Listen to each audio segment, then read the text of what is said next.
Hello everyone. In this tutorial, I'm going to explain what the gain bandwidth product is, at least in relation to an op-amp circuit. And so first, we're going to see how to use this gain bandwidth product, really just the application of it. And after that, we'll deep a bit digger, being the second point. Well, where does this rule come from? And after we talk about where it comes from, we will do the math behind it, so that hopefully puts a wrap or some context behind this gain bandwidth product and the rule behind it. So I'm going to start by using a real op-amp as an example, the 808541 from Analog Devices. You can get this data sheet from their website, but going past the front cover page, I'm going to fast forward to the portion of the data sheet which specifies the performance of this op-amp at 5 volts of power supply. Now, first of all, on this row here, the large signal voltage gain, that's something that I refer to as the open loop gain. So depending on how you're taught, you may call this different things, but in an ideal op-amp, this is the quantity that's supposed to be an infinite. So an ideal op-amp has an infinite gain, and so this parameter ideally should be infinite. A real op-amp, of course, does not have an infinite open loop gain, and in this particular case is 40 volts per millivolt, which is the same as 40,000 volts per volt. Okay, so the open loop gain of this op-amp is 40,000 volts per volt. The other thing we want to take a look at is this here. So the gain bandwidth product is actually given here as 1,000 kilohertz or 1 megahertz. And so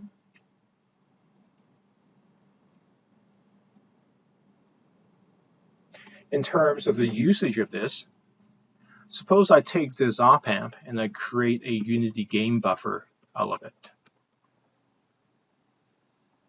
So it has a gain of 1. So gain is plus 1 volts per volt.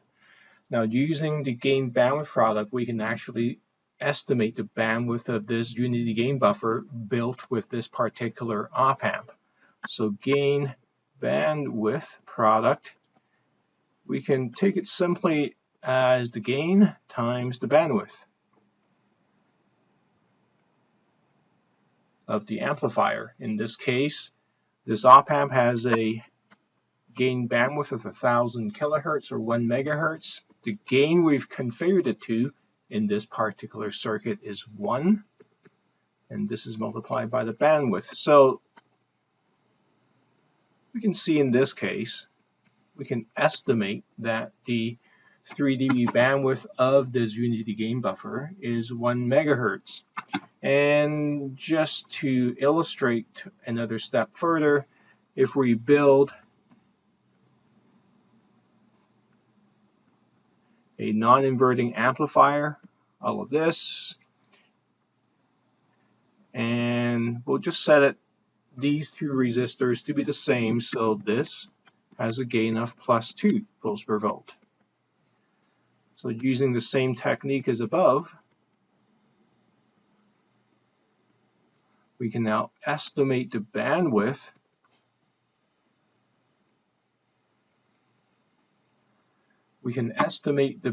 of this non-inverting gain of 2 amplifier to be about 500 kilohertz.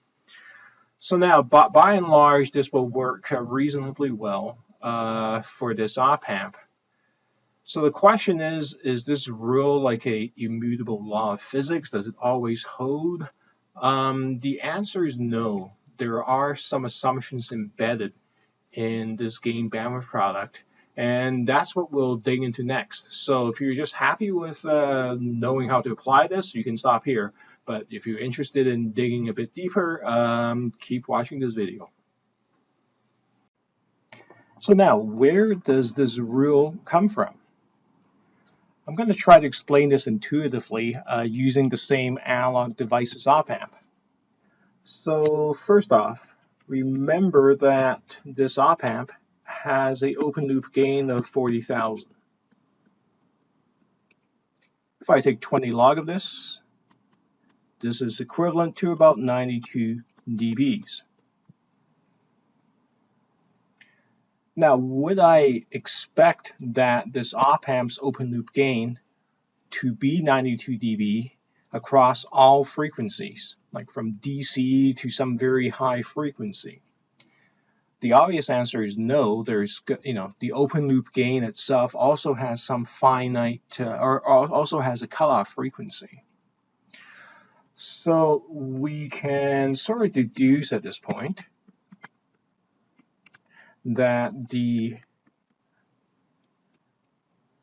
op-amp's open loop gain would have this kind of frequency response. So at very low frequencies near DC, the op-amp will have a gain of 92 dBs. But as we go higher and higher in frequency, at some point it's going to reach its cutoff frequency, and then the gain starts rolling off. Okay, so it has this finite bandwidth, if you will, the open loop gain of the op-amp. I'm going to add one more thing here, something that we'll look at shortly. If I mark this here as where the gain is 0 dB, which is equal to 1 volt per volt, a gain of 1, well, this frequency response is going to cross the 0 dB line at some frequency. And for this op-amp, it is going to cross at 1 megahertz.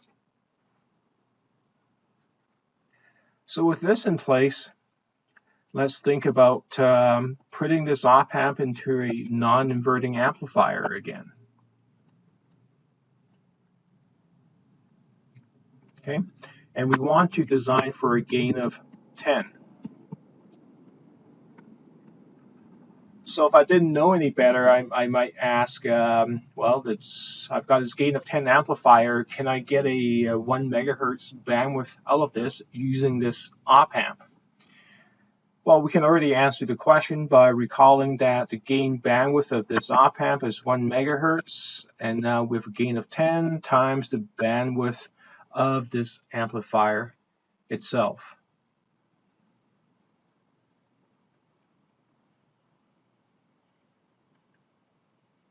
So in this case, the bandwidth of this gain of 10 or 20 dB, gain of 20 dB amplifier, will have a bandwidth of about 100 kilohertz. If I refer back to this graph, hopefully it would become a bit more obvious what's happening. So the open loop gain of the op-amp represents what the underlying op-amp can do. So if I look here, can I get 20 dB gain but with a bandwidth out here in this dot? Well, obviously this is beyond the capability of the op-amp itself. So no, we can't get a 1 megahertz bandwidth at 20 dB gain. Now, on the other hand, if someone asks you for a 20 dB gain and all they need is a 1 kilohertz bandwidth, so this dot kind of falls within or under this curve, if you will, and obviously this is within the capabilities of the op-amp to provide this kind of gain at this frequency, right? So this is okay. So this is an intuitive way to look at how this gain bandwidth thing works, what the op-amp can do and what it cannot do. And just to show that our speculation is not out in left field somewhere, here are some graphs from the data sheet itself. And specifically, figure 18 actually shows you the open loop gain and phase response over frequency. The dotted line is the gain. So as we've already said before, well, we've already passed the cutoff frequency for the open loop gain, and so the gain has already started dropping with frequency as shown. And take a look at where this dotted line is crossing the 0 dB point. It is crossing the 0 dB point at about 1 megahertz.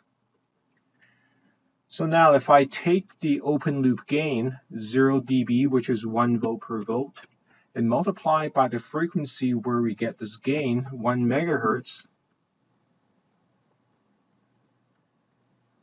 well, this is exactly equal to the gain bandwidth of the op-amp as specified in the datasheet, and this is not an accident. Okay, so I hope that helps in trying to put some intuition behind this. And now in the last part of this video, I'm going to go through the math, which shows that this gain bandwidth rule works as long as some of our assumptions, which I'll state, is correct. All right, so let's quickly recap what we just went through here. We saw that the frequency response of an open loop gain of a typical op-amp may look something like this, right? And again, this being a Bode plot, the horizontal axis is logarithmic, and I'll use log of omega at this time. You know, where omega is the frequency in radians per second, and here is the open loop gain in dBs. In our last example, we had, or using this op-amp, we got 92 dBs, and then it starts rolling off at some frequency. Now, what we do know, or what we deduced, is that when this curve crosses 0 dB, the frequency at which it crosses coincides with the gain bandwidth product of the op-amp. So, you know, from this, obviously there is a break or cutoff here. So I'll label this here, which we're not sure what it is quite yet, as omega p. We'll figure that out in a second. Now, what is the key assumption that I've been referring to? The key assumption is that your op-amp's open loop response only has a single pole. Okay. And I'll illustrate why this is important, or this assumption leads us to, or allows us to use this gain bandwidth product rule. And one way I want to illustrate this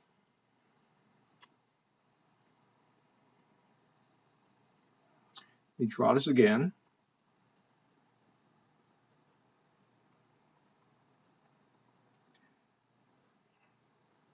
Now, if the response is indeed a single pole, we know that the slope here, the slope,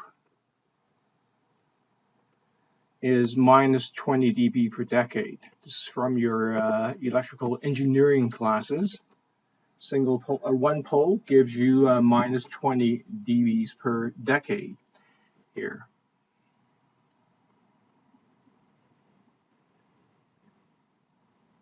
Now, what does that mean?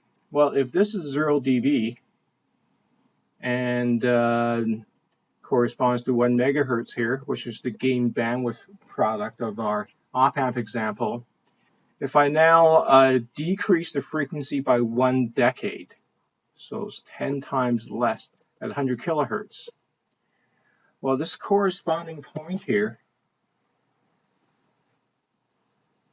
because the slope is minus 20 dB per decade, this is going to have a gain of 20 dB.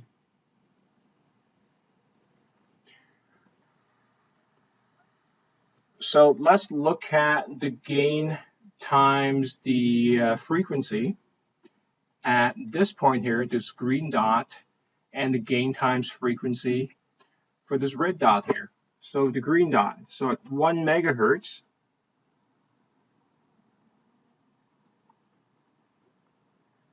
the gain is 1 volt per volt, And so the product of the two gives me, let's say, 1 megahertz.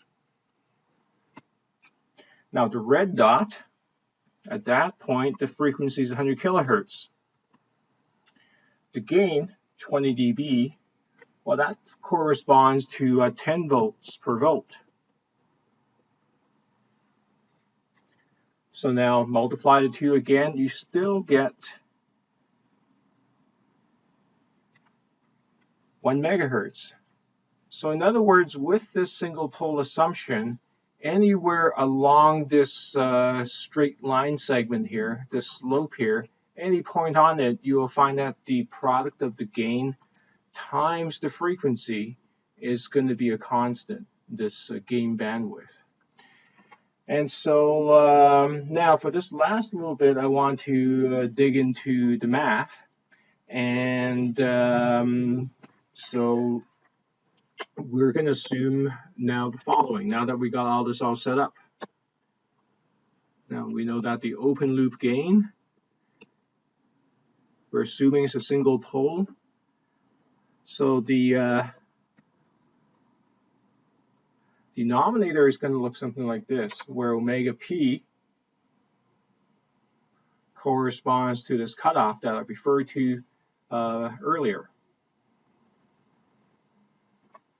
And the numerator, of course, is, let's call this the low frequency of the DC value of the open loop gain.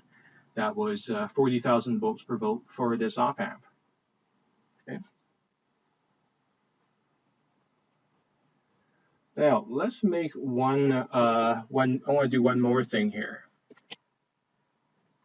I look at the blue dot here. That obviously corresponds to the that omega p that I'm talking about.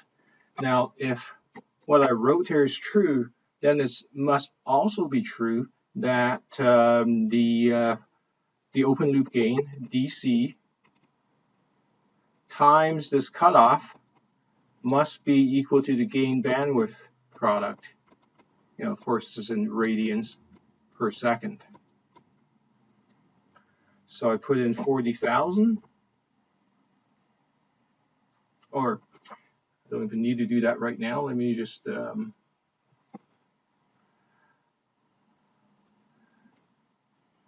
I'll wait until a bit later, but let me solve for what omega p is. So this is gain bandwidth product divided by the open loop gain at DC. Or in other words, I can also write this as AOL, and I'm going to drop this DC here so I don't have to keep rewriting it.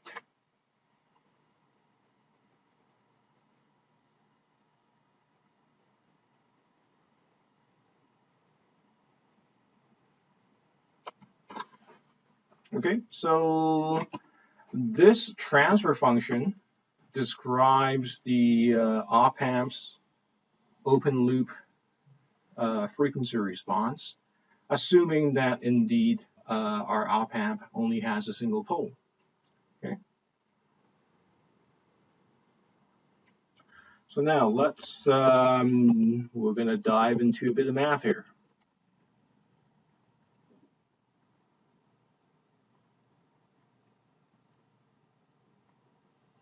Okay.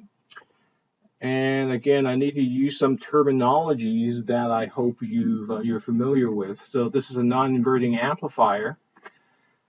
Now the op amp in and of itself, we're already describing it with this transfer function here, right? But now if you look at, since this configuration uses negative feedback, it takes the output, takes a sample of the output voltage, if you will. In this case, it divides the output voltage according to this voltage divider ratio, and then feed that portion back to the negative input. So that's what it is doing. Okay. So in other words, from V out, from the output to the to the negative input of the op-amp, there is this voltage divider ratio, right? This is how much of the output we're feeding back to the negative input. I'm going to call this H the feedback factor. So turning this around and replacing this by a equivalent block diagram,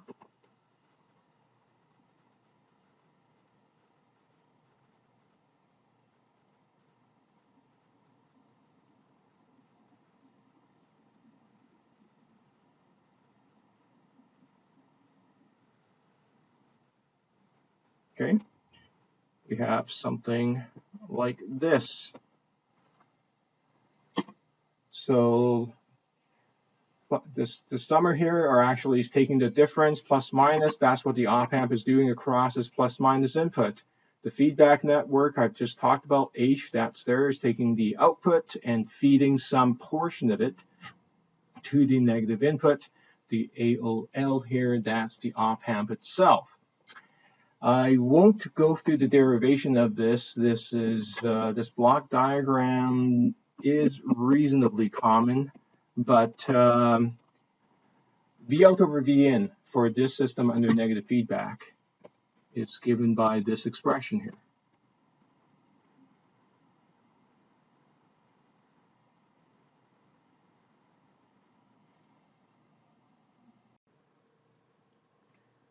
So now this transfer function describes the response of this non-inverting amplifier. Well, let's think back to what we would expect it to look like on the Bode plot. So V out over V in of S. Okay. We know that at low frequency, the gain is going to be given by this formula, right? The ratio of the two resistors. And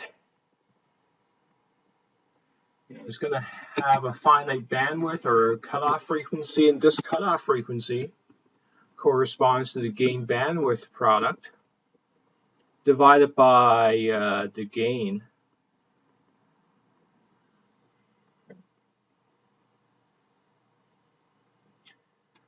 So now my attempt is to show that this transfer function, after I deconstruct it and rewrite it, is going to give us this kind of response, right? That the simple rule we use to estimate the gain and then the 3 dB bandwidth of this non-inverting amplifier is indeed valid. Okay, so that's my next thing here. I'm going to drag this down here. And at the same time, I will divide the numerator and denominator by AOL of S.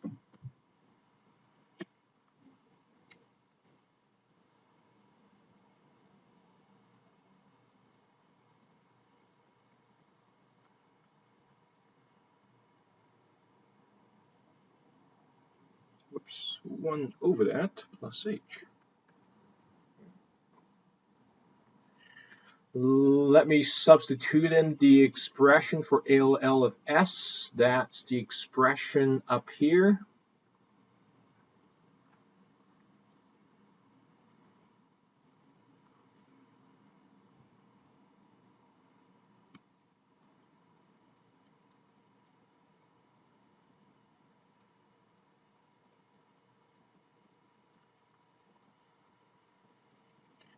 You can see, or I'm going to, this first term here in the denominator is divided by AOL, so I'm going to just divide it through.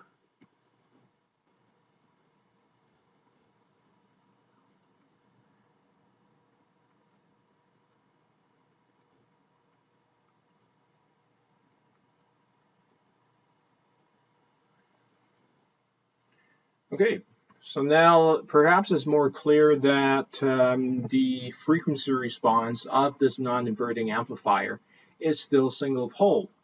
But again, how does this give me something that resembles this up here? So I'm going to make an assumption here. So the open loop gain, DC, we already said is pretty big, right?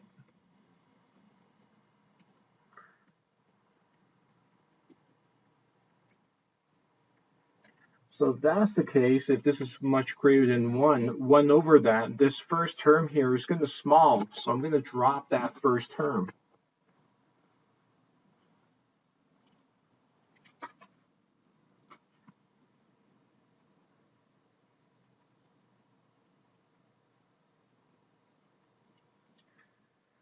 And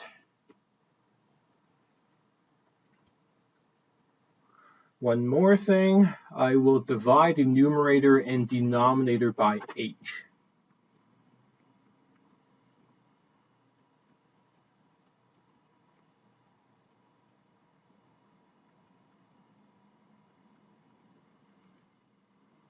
All right.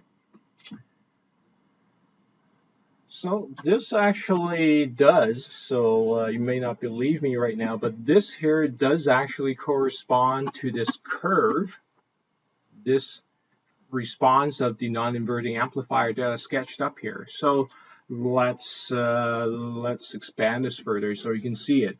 So recall that this feedback factor is given by the voltage divider ratio R1 over R1 plus R2.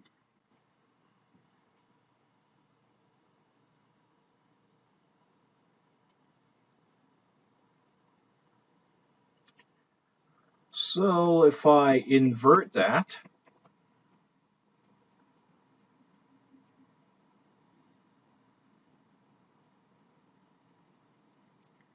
something familiar appears. 1 over R2 over R1, that's our simple equation for predicting the gain of a non-inverting amplifier. So you can now see that term is in the numerator here. At low frequencies, this non-inverting amplifier is going to have a gain of 1 over H, or 1 plus R2 over R1. So that's the first thing. Now, the cutoff frequency, F3dB,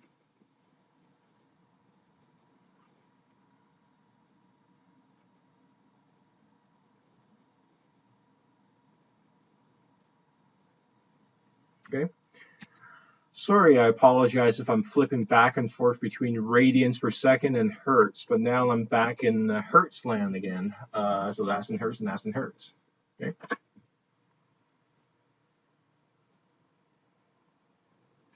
But now, GainBandwidth Product. We already saw that 1 over H is equal to the gain of the op amp. So H is simply the inverse of the gain.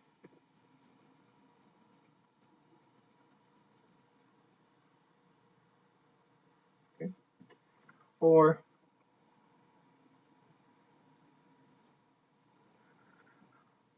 I will call this 1 plus R2 over R1 the closed loop gain A sub CL of the non-inverting amplifier. Okay. So taking this final equation and rewriting it,